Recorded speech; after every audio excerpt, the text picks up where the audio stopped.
নবী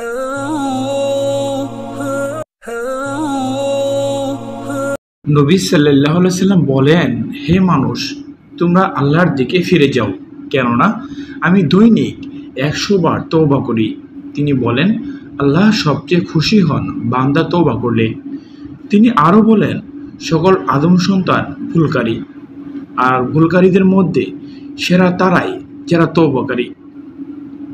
আল্লাহ বান্দার মধ্যকার বিষয় হলো, তওবা শুদ্ধ হওয়ার শর্ত হলো 3টি।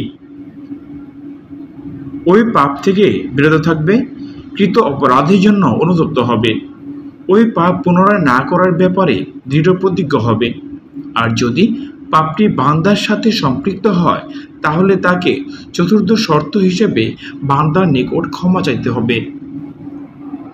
কোনো হক বা কিছু পাওনা থাকলে তাকে তা বুঝে দিতে হবে, নইলে তার তওবা শুদ্ধ হবে না।